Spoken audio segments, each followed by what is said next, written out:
Welcome to City Vision University's podcast, providing book summaries of books on rescue missions, city missions, and the Salvation Army. Imagine you're standing in the streets of Berlin or Paris. It's the spring of 1848. Yeah, right in the middle of it. Exactly.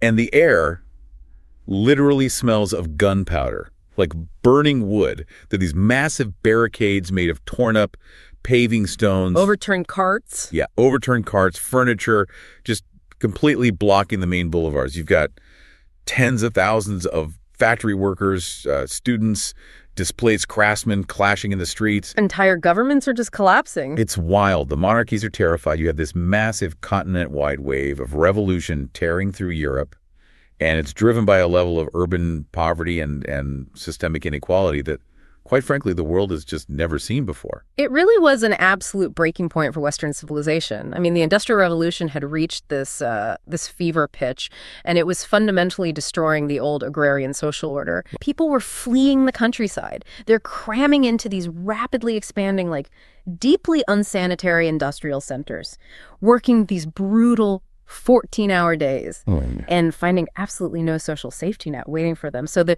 traditional societal pillars were just buckling under the weight of this unprecedented human suffering. And usually, when a society faces a crisis like that, we look to our legacy institutions to diagnose the problem, right? And offer a solution. Yeah, of course. It makes me think of like a medical diagnosis.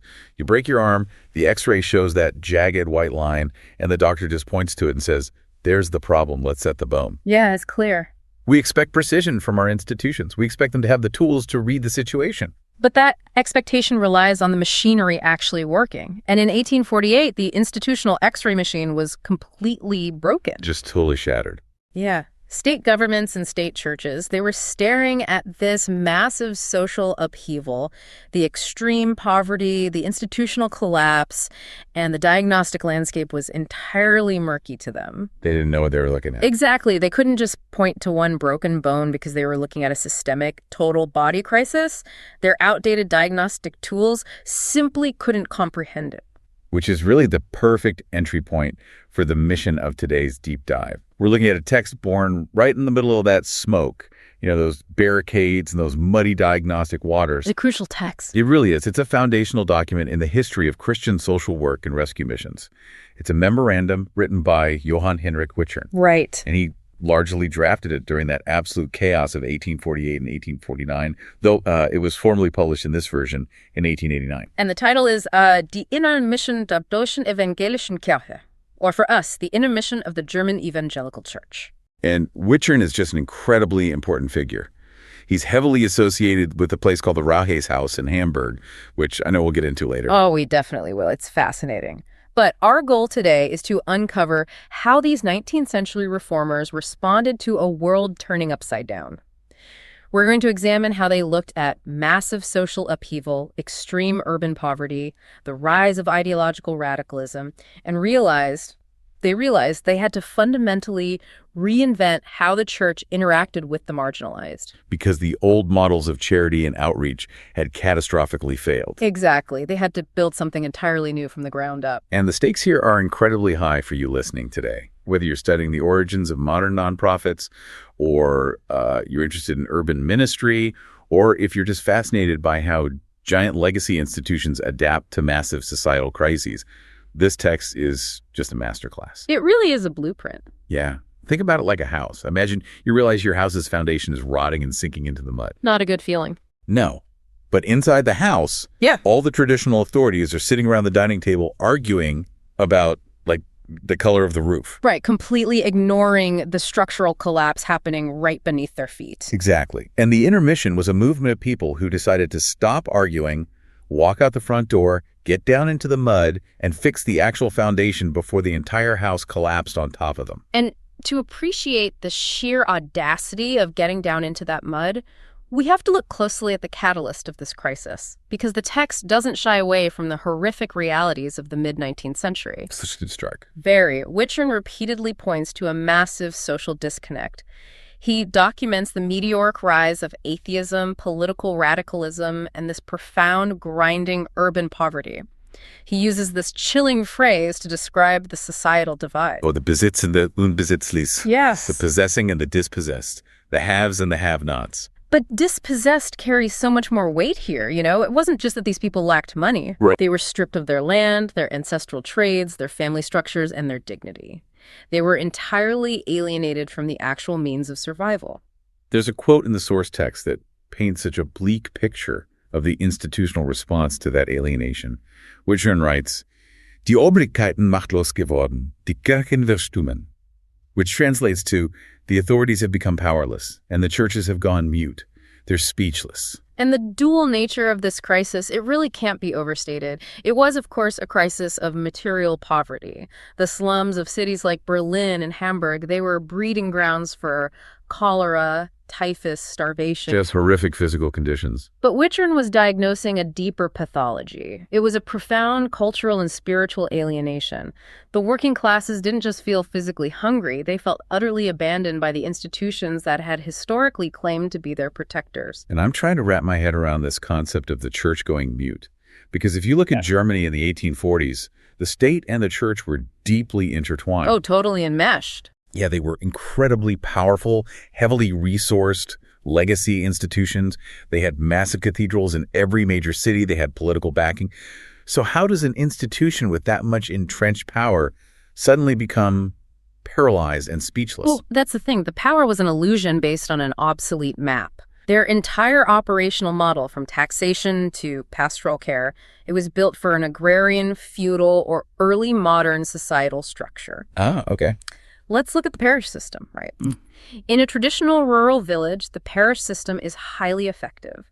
The pastor lives in the village, knows every single family, oversees the local school, baptizes the babies, buries the dead. It's an intricate, highly relational safety net. Right, because everyone is physically anchored to the land. But industrialization acts like a centrifuge. It ripped tens of thousands of people out of those villages and just hurled them into the cities. Yeah. So a city parish that was designed to minister to perhaps 1,000 people suddenly found 50,000 anonymous, transient, exhausted factory workers crammed into its geographic boundaries. That's impossible to manage. The physical infrastructure couldn't hold them, and more importantly, the psychological infrastructure collapsed. So the pastor simply couldn't physically reach them. He couldn't reach them, and he didn't know how to speak to them either. The liturgy, the sermons, the traditional language of the church, it assumed a shared cultural baseline that the industrial worker no longer possessed. Right, when you're working in a textile mill until your hands literally bleed, a dense theological sermon delivered from a high pulpit. In a language disconnected from your daily suffering. Exactly. It just sounds like noise. The church was mute because its vocabulary was entirely foreign to the industrial slums. So the text is viewing this social question not just as an economic equation for the government to solve, but as a deeply moral and spiritual crisis. The church realizes it can't just pass the buck to the state. Because the state can only offer police and poorhouses. And neither of those solutions address the profound crisis of meaning. When traditional safety nets, both the governmental ones that provide a floor for physical survival and the cultural ones that provide a framework for meaning, when they fail simultaneously, a vacuum opens up. And in 1848, that vacuum was rapidly being filled by radical political ideologies and, simmering revolutionary anger. Precisely. The marginalized looked at the mute church and the powerless state and concluded that the old world was dead. Wichern actually uses this incredible imagery to capture the anxiety at that exact moment. He describes the future standing before the nation like a locked gate, ein verschlossenes Tor. Yes. You're standing in the middle of the 19th century. The world is transforming at an unprecedented speed. The old ways are demonstrably broken. And the future is just this massive, imposing, locked iron gate. It's terrifying. You don't have a map. You don't have the key. And the sound of barricades being built is literally echoing down the street. And that locked gate represents a terrifying realization for the establishment. If they don't find the key, if they don't figure out a way to integrate the marginalized into a shared future, society will literally tear itself apart. It's an existential threat. Exactly. The intermission was born out of this intense, urgent need to find that key. Which brings up a massive operational hurdle.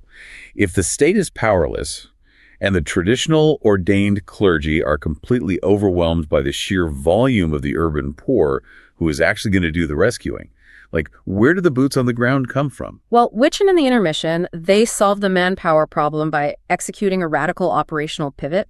They explicitly rejected the centuries-old assumption that rescue work and spiritual care were exclusively the domain of the ordained ministry. Wow, really? Yeah. They reached back into Protestant theology and weaponized a core concept, the Allgemeines Priestertum, the universal priesthood of all believers. So they decided you don't need a clerical collar to do the holy work of the church. Exactly. The movement issued this clarion call for everyday Christians. We're talking about men and women across all social classes, merchants, tradesmen, wealthy widows, and even sympathetic factory workers, to become active messengers of healing. They realized they needed a massive, mobilized army of volunteers. They did. It reminds me of a hospital during a catastrophic mass casualty event. Okay. How so? Well, for a long time, the institutional church acted like only the head surgeons, the ordained priests and pastors, were qualified to interact with the patients, right? The head surgeon is the only one authorized to be in the operating room. Right. But suddenly, industrialization triggers an epidemic of poverty and alienation. There are thousands of casualties bleeding out in the streets. The head surgeons are completely overwhelmed. They can't possibly see every patient. And if they try, the entire hospital system collapses. The only way to survive the epidemic is to activate every single person in the building. Exactly. The Intermission realized you need triage nurses, EMTs, administrators, community health workers, and people just willing to hold bandages. The laity. Yes, the laity. Yeah. Activating the universal priesthood, all believers, meant handing out medical kits to everyday citizens and saying, you are authorized to go out and bandage wounds. You are authorized to carry the stretcher. That's a great way to look at it. The head surgeons still perform the highly specialized surgeries, the administration of the sacraments, the official Sunday preaching, but the everyday care, the massive societal-level healing, requires mobilizing the entire populace. And it was a brilliant mobilization strategy, but, and we can't ignore this, it carried immense political risk. Unleashing a massive decentralized wave of volunteerism and grassroots activism looks incredibly threatening to people in power. I bet. Especially in 1848, when unauthorized gatherings often literally led to riots. Exactly. So the text carefully threads the needle here. Wichern outlines that this grassroots movement does not seek to replace the official church or usurp its authority. Right. He has to play it safe. He does. He positions it as a free confederation of love, a manifestation of the church's living faith, acting in parallel to the official structures. So he's basically introducing a disruptive, decentralized startup mentality into a highly rigid legacy corporation without getting fired for insubordination. That's exactly it. And he achieves this through a very clever piece of rhetorical framing. The text introduces a familial analogy. Oh, I love a good analogy. The church at that time was already heavily invested in foreign missions, the Haydn mission, sending missionaries to Africa, Asia, and the Americas. That work was prestigious, orthodox, and widely respected. Sure. So Wichern positions the Intermission not as the mother or the daughter of these foreign missions, but as its twin sister. Wow, that is brilliant institutional politics. He's telling the Orthodox hierarchy, look, you already love and fund this sister who goes across the ocean to heal and preach. I'm just introducing you to her identical twin, who's going to do the exact same holy work, but right here in our own slums, factories, and taverns. It instantly legitimizes the domestic social work. It does. Having secured the theological justification and mobilized this army of lay volunteers, I guess the next logical step is tactical execution. The traditional method of waiting for people to walk through the church doors on Sunday morning had demonstrably failed. Miserably. The alienated masses simply refused to participate in the institutional structures. So if the people won't come to the institution has to go to the people. And the text gets surprisingly specific about the playbook they used. Yeah. They actually looked across the channel to England and America for their tactical inspiration. They did. The English and American models were heavily focused on mass distribution of literature. Right. The text explicitly cites the British and Foreign Bible Society, which was founded in 1804, and the massive tract societies operating in the UK. The primary tactical innovation the Intermission imported was colportage. Colportage. It's an incredible word, but what did a colporteur actually do on, like, a Tuesday afternoon in 1848? Well, a colporteur was a traveling bookseller, but functioning more like a frontline social worker and evangelist combined. They were sent directly into the hardest-to-reach, most hostile environments. We're talking about poor, densely packed neighborhoods, chaotic city markets, and factory gates. They literally knocked on doors to distribute Bibles and what the text calls accessible, healthy literature. Think about the logistics of this. This is the 19th century equivalent of bypassing legacy media networks to deliver targeted content directly into the hands of the consumer. That's exactly what it is. Before this, if you wanted the church's message, you had to travel to their building and listen to their authorized speaker at a scheduled time. Cole Portage takes the message, puts it in a backpack, and walks it directly into the tavern where the exhausted factory worker is having a drink. It entirely bypasses the traditional gatekeepers. Yeah. And it was heavily reliant on the technological advancements in the printing press, right? Steam-powered rotary printing presses were making it incredibly cheap to produce massive quantities of pamphlets, tracts, and small books. The original mass media. Exactly. The colporteurs were the distribution network for this new media landscape. And the source gives a fascinating example of how organic this could become. It mentions the factory town of Manchester in England. Oh, right. After some initial organized efforts in places like Blackpool, the distribution network became self-sustaining. The workers and foremen in the massive cotton mills of Manchester themselves became zealous distributors of this literature. So the workers were handing it out to other workers. It became a peer-to-peer network. Yes. But doing this work in Germany was grueling.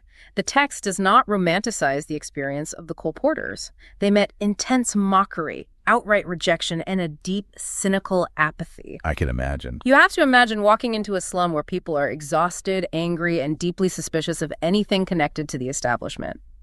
But the text also highlights these moments of profound breakthrough stories of colporteurs encountering hardened, alienated workers who would suddenly break down, remembering the faith of their childhood when confronted with a simple text or an unexpected act of compassion in their own home. Okay, wait, I have to stop you there. Yeah. Because if I'm working a 14-hour shift in a textile mill, and I can barely afford to feed my children, and someone knocks on my door and hands me a religious pamphlet, my reaction isn't going to be tears of joy. Yeah. I might throw it back at them. It's a very fair point. How did handing out tracts not immediately backfire? Yeah. Like, you can't eat a piece of paper. If my foundation is rotting, handing me a brochure about roof maintenance is actually insulting. And that is the exact critique leveled against purely evangelistic efforts. And Wichern understood it intimately. If you only address the spiritual dimension while ignoring the immediate visceral reality of physical starvation, you lose all credibility. Right. The literature distribution, the colportage, was merely the tip of the spear. It was the initial point of contact to locate the suffering. But it immediately transitioned into intense, physical, institutional social work. Okay, that makes much more sense. The pamphlet is the introduction. The actual work is the social intervention. Exactly. And that intervention took the form of the Rettungshäuser, the rescue houses. Yes, the movement traced the concept of the rescue house back to Weimar around 1813. But the gold standard, the blueprint for the entire movement, was the Rauhaus, which Wichern himself founded near Hamburg in 1833. Okay. These were established for neglected, orphaned, or abandoned children. We really need to look at what made the Rauhaus house different, because when most people hear 19th century orphanage, they immediately picture a grim Victorian workhouse. Oh, absolutely. They picture Oliver Twist. Hundreds of starving children in identical uniforms marching in lines, sleeping in massive cold dormitories, being beaten by a cruel headmaster. And the Rauhaus house was designed as the exact antithesis of the Victorian workhouse. Wichern's pedagogical philosophy was revolutionary. He understood that a child pulled from the slums wasn't just suffering from a caloric deficit. What else were they suffering from? They were suffering from a severe deficit of familial attachment and psychological safety. Warehousing them in massive dormitories only compounded the trauma of institutionalization. So how did he structure? What was his model? He structured it around the concept of the family. At the row house, children were grouped into small families of about 10 to 12, living in separate modest cottages scattered across the property. Wow, that's entirely different. Yeah, each cottage was overseen by a young man acting as the house father or a woman acting as the house mother. They didn't wear institutional uniforms. They ate meals together at a family table. They learned practical trades like shoemaking, tailoring, or agriculture in the gardens. They were essentially trying to reverse engineer a healthy family structure for children who had never experienced one. Precisely. They recognized that restoring human dignity and a sense of belonging is a prerequisite for education or spiritual development. It was a very holistic environment, but children were only one part of the demographic crisis. The source text places a massive, almost existential focus on another highly volatile demographic: traveling journeymen known as Gesellen and young apprentices. And to understand why journeymen were such a flashpoint, we have to look at the collapse of the guild system. For centuries, if you were a young man who wanted to be a carpenter or a baker, you entered the guild system. Right, it was a very structured path. You started as an apprentice, eventually became a journeyman, traveling from town to gain experience, and finally you became a master craftsman. The guild guaranteed a certain middle-class stability, standardized wages, and a tight-knit social community. But the Industrial Revolution obliterated the guilds. Factories could produce goods 100 times faster and cheaper than a master craftsman. So the jobs just vanished. Completely. Yeah. Suddenly you have thousands of young journeymen traveling from city to city looking for work that no longer exists. They're far from home, impoverished, completely severed from the social fabric of the guild, and experiencing rapid downward mobility. And downward mobility breeds radicalism. Exactly. The text explicitly warns that these isolated, frustrated young men were the prime targets for radicalization. Wichern explicitly names communism and radical democratic clubs as the primary threats recruiting these young workers. And just to pause here, to understand this text, we really have to look through Wichern's lens. He's writing this looking back at the violent revolutions of 1848. Right. So we aren't endorsing his politics here. We're essentially just reading his mail to understand his strategy, but it's crucial to grasp his mindset. Absolutely. To him, the communist clubs weren't just a differing political alternative. He viewed them in literal apocalyptic terms. He describes the radical recruitment using incredibly stark language, calling it the merciless spirit of the evil one dressed as an angel of mercy. He really believed they were offering a false salvation that would ultimately destroy society while masquerading as the true champions of the poor. Because both the radicals and the intermission recognized the exact same vulnerability, right? Yep. Both sides looked at these thousands of wandering journeymen and saw an immense pool of untapped, frustrated, energetic talent. Exactly. It's like two competing startup incubators aggressively pitching the same talent pool. Yeah. The radical clubs, let's call them Incubator A, they're pitching systemic revolution. They tell the journeymen, the system is rigged against you, the factories destroyed your future, join our club, read our literature, stand on the barricades with us, and we will overthrow the oppressors. They offer community, purpose, and a powerful sense of solidarity forged in shared anger. And if the intermission wanted to compete, they couldn't just hand these young men a tract and tell them to attend a traditional church service. That would fail instantly. They had to outcompete Incubator A in the physical world. So the intermission Incubator B develops a counter-strategy. They start building Christian hostels, reading rooms, and dedicated institutes specifically for journeymen. Tangible benefits. Exactly. They're offering tangible benefits: safe harbor from the elements, a clean bed, education, career support, and a supportive community. But they're providing all of it within a framework of spiritual grounding and societal integration, rather than radical indoctrination and violent upheaval. Sociologists use the term third spaces to describe environments that are not the home, the first space, and not the workplace, the second space. Like cafes or community centers. Right. Cafes, libraries, barbershops, they're where crucial social formation, networking, and ideological exchange happen. The radical political clubs were highly effective, weaponized third spaces. Wichern realized the church had to build its own attractive, safe third spaces for vulnerable youth, or they would lose an entire generation to the barricades. The parallels to the modern world are almost eerie. Look at young people today experiencing economic frustration, isolation, and feeling like the traditional paths to success have been closed off. It's a very similar dynamic. If a young person is sitting alone in their room feeling economically disenfranchised, who is recruiting them? Where are their third spaces? Today, that recruitment dynamic plays out on algorithmic social media feeds, obscure internet forums, and radicalized online communities instead of 19th century taverns. But the psychological mechanism is identical. People crave belonging and an explanation for their suffering, and they will align with whoever provides it first. That's exactly it. Well, the intermission was remarkably successful in building out these domestic networks of hostels and rescue houses, but they soon realized that poverty and displacement do not respect national borders. The social crisis was metastasizing, forcing the intermission to dramatically expand its scope. Right, because the German people weren't just migrating from the villages to the cities. They were fleeing the continent entirely. The domestic urban poverty crisis evolved into a full-blown global immigration crisis. The source text goes into agonizing detail about the plight of the German immigrants and the diaspora scattered across major European capitals like Paris and London, and especially the massive port cities like Le Havre in France. The sheer volume of human movement is staggering. The text notes that in the port of Le Havre alone, 30,000 German immigrants were passing through annually. It's massive. These were families who had liquidated every asset they possessed, sold their farms, their tools, their furniture, just to buy a transatlantic ticket to America or South America. They arrived in a foreign port city, surrounded by a language they didn't speak, entirely unmoored from any social protection. The psychological trauma of the immigrant experience is a major focus here. When you strip away a person's homeland, their language, and their moral community, they become terrifyingly vulnerable to exploitation. Oh, I'm sure. Port cities were notoriously predatory environments. The emigrants were easy marks for corrupt ticketing agents, exploitative landlords, price gougers, human trafficking. The text mentions a specific profound tragedy. Families who arrived in Le Havre were swindled out of their remaining funds or faced unexpected delays and completely exhausted their resources before they could even board a ship. They were left with absolutely nothing and had to face the unimaginable humiliation of turning around and literally walking hundreds of miles back to Germany as destitute beggars. And the situation was equally dire for the diaspora who sought work in other European megacities. London is a prime example in the text.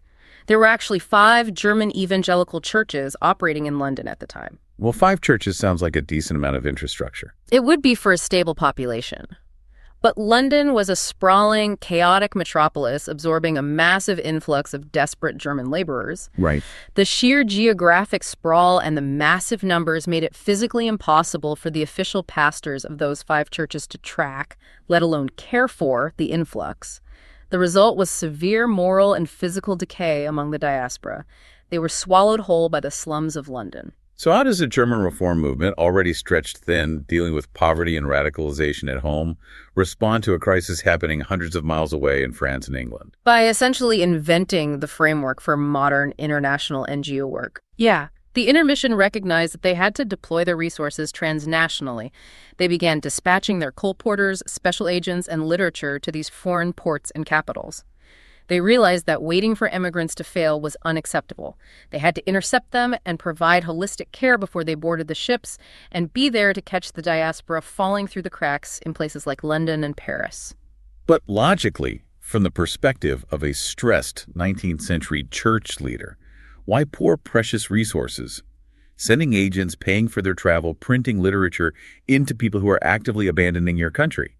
If Germany is on fire, why are you sending water to Le Havre to spray on people leaving on boats? Because the Intermission fundamentally redefined the boundaries of their responsibility.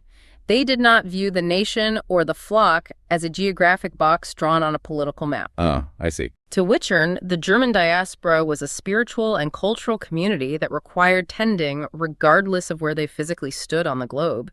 They didn't see emigration as a brain drain or a political betrayal. They saw it as a massive, agonizing pastoral emergency. It's the logistical equivalent of what organizations like the Red Cross or modern refugee relief agencies do today, trying to provide medical care, translation services, safe housing, and moral support in a chaotic transit hub is a phenomenally complex operation. Which brings us to the most critical operational question of this entire text. Let's look at the sheer scale of the operations we've discussed. They are activating thousands of lay volunteers. They're running mass media distribution networks via colportage. They're building and staffing holistic rescue houses. They are running networks of hostels for radicalized journeymen. They are deploying international agents to foreign port cities. The sheer volume of data, money, and human resources flowing through this movement is staggering. And they're doing all of this in 1848. They don't have widespread telegraph networks. They don't have the internet. They don't have modern corporate software. How did they not immediately collapse under the weight of their own bureaucracy? Because an organization that scales that fast usually chokes on its own administrative bottleneck. It absolutely should have collapsed. But they implemented an organizational strategy that was decades ahead of its time. In September of 1848, at a major church congress in Wittenberg, they formalized the movement by creating a central Ausschuss, a central committee for the Intermission. Okay, the phrase central committee instantly brings to mind a rigid, top-down command and control bureaucracy where a bunch of guys in suits sit in the capital city and micromanage everything. And that is the standard trajectory for legacy institutions. But Wichern designed the Central Committee with an explicit, unyielding mandate. Kein Herrschen, kein Regieren. No ruling, no governing. Exactly. The Central Committee was explicitly forbidden from centralizing power or dictating local operations. It was structured as a free confederation. Okay, so what did they actually do then? Its primary functions were to act as a communication hub, connecting fiercely independent local groups, to facilitate the sharing of best practices, to raise macro-level funding, and to host annual congresses to inspire and unify the workers. It was a network facilitator, not a corporate boss. This operates exactly like an open-source software community. Yes. Think about the Linux operating system. In a rigid, traditional corporate hierarchy, the CEO at the top issues a directive, and it slowly filters down through middle management to the local branches. Every branch has to execute the order exactly the same way, regardless of whether it makes sense for their specific local conditions. Which is incredibly slow, brittle, and actively punishes innovation on the ground level. Right. But open source development flips that architecture. The Intermission Central Committee was the open source server. They weren't issuing top-down code. If a local mission director in Hamburg figured out a brilliant new pedagogical technique for a rescue house, they uploaded that code, that best practice, to the Central Committee. Exactly. And then the committee published it in their newsletters and shared it at the annual Congress. So a completely independent mission director in Berlin could download that idea, tweak it for his own city, and implement it. Everyone retains absolute local autonomy, but the entire network rapidly evolves because they are constantly sharing information. It was a stroke of genius. By maintaining this decentralized network structure, the Intermission preserved the speed, passion, and highly localized knowledge of a grassroots movement, while simultaneously projecting the resource-sharing power, brand legitimacy, and intellectual weight of a massive national organization. But even with a great national network, organizing the work inside a single massive industrial city presented its own unique chaos.